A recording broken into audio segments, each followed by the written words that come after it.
இன்றைக்கு நம்மளோட இருதயத்துல நிறைய எண்ணங்கள் இருக்கலாம், நிறைய பிளான்ஸ் இருக்கலாம், இதை செய்யணும் அதை செய்யணும் அப்படின்ட்டு நிறைய இருக்கலாம்.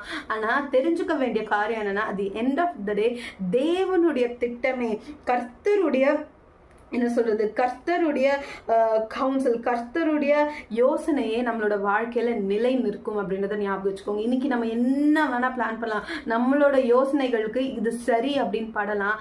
ஆனா சொல்ல போனா ஓட யோசனை தான் நம்மளோட வாழ்க்கையில நிலை நிற்கும். அதாவது நம்ம செய்யற சில காரியங்கள் நடுவில் அப்படியே அது வந்து நிர்மூலமாகி போயிடலாம், ஓகேவா, அது நிலை நிற்காம போயிடலாம். ஆனா இதே நம்ம ஆண்டவரிடத்துல ஜெபிச்சு, கர்த்தாவே உம்முடைய யோசனை என்ன, உம்முடைய சிந்தனை என்னன்னு கேட்டு அவரோட திட்டத்தின்படி நம்ம செயல்படும் போது நம்மளோட வாழ்க்கையில காரியங்கள் நிலை நிற்கும். ஆமீன். அவருடைய திட்டங்கள், எண்ணங்கள், யோசனைகள் நிலை நிற்குமா இருக்கும். ஓகே, நம்ம எந்த ஒரு ஆபத்தை குறிச்சும் பயப்பட வேணாம், எந்த ஒரு போராட்டத்தை குறிச்சும் பயப்பட வேணாம். ஏன்னா இது கர்த்தருடைய திட்டமா இருக்கிறதுனால அவரே நம்மளுக்கு எதிராக ஏதாவது ஒரு ஆபத்து வரும்போது அவரே நம்மளுக்கு உதவி செய்வாரு. ஆனா நம்மளே நம்மளோட எண்ணங்கள்ல வச்சு நம்ம ஏதாவது ஒரு காரியத்தை லீட் பண்ணும்போது பிரச்சனைகள் நம்மளுக்கு வரலாம். ஸோ இன்றைக்கு ஏசப்பா என்னோட சித்தம் அல்ல, என்னுடைய திட்டம் அல்ல, உம்முடைய சித்தம், உம்முடைய திட்டத்தையே நான் நாடுகிறேன் ஏசப்பா, நீங்க சொல்றதை நான் கேட்டு அதன்படி நடக்கிறேன்னு நீங்க சொல்லும் போது கர்த்தர் உங்களை ஆசீர்வதித்து பெருகவே பெருக செய்வார். ஆமென்.